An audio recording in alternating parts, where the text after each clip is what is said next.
Let's mike news at 7। Maharashtra के उप मुख्यमंत्री अजित पवार के निधन के बाद उनकी पार्टी एनसीपी में हलचल तेज हो गई है।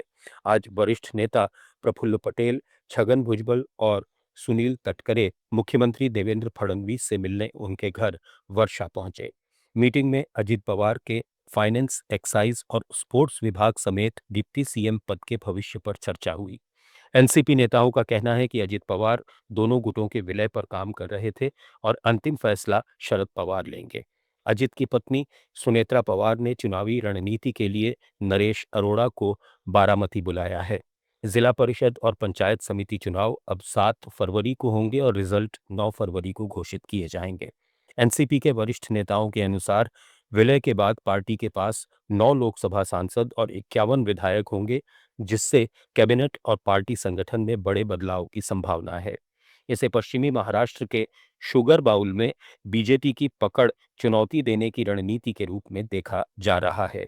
एनसीपी नेता प्रफुल्ल पटेल ने कहा कि अजित पवार के निधन का आज तीसरा दिन है और तीसरे दिन की विधि पूरी करने के लिए उन्हें समय दिया गया है।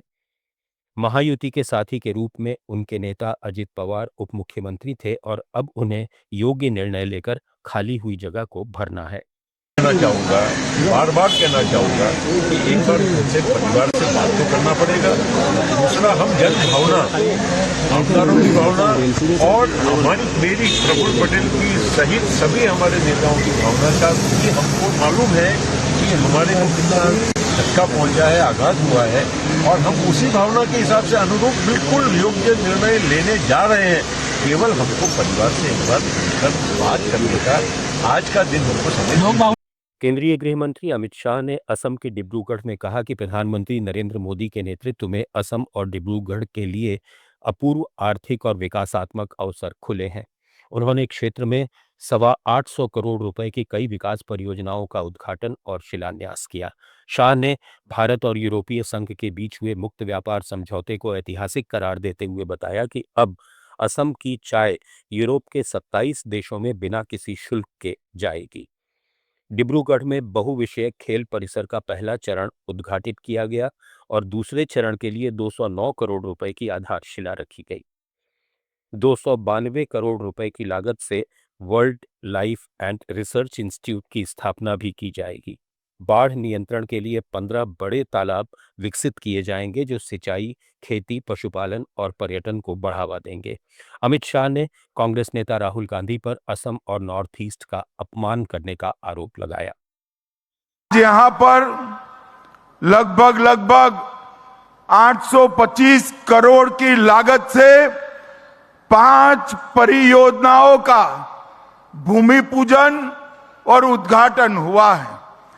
सबसे पहले मैं आसाम के मुख्यमंत्री श्री हेमंत बिस्वा शर्मा को डिब्रूगढ़ की जनता की ओर से बहुत बहुत बधाई देना चाहता हूं। इन्होंने 2025 में घोषणा की कि असम को हम समावेशी बनाएंगे और डिब्रूगढ़ को असम।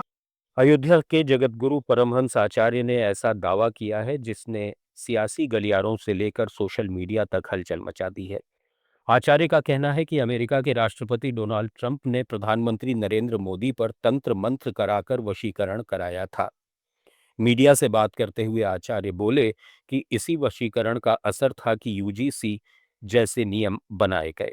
हालांकि अब अयोध्या में वैदिक मंत्रों का पाठ कर पीएम मोदी को मुक्त करा लिया गया है।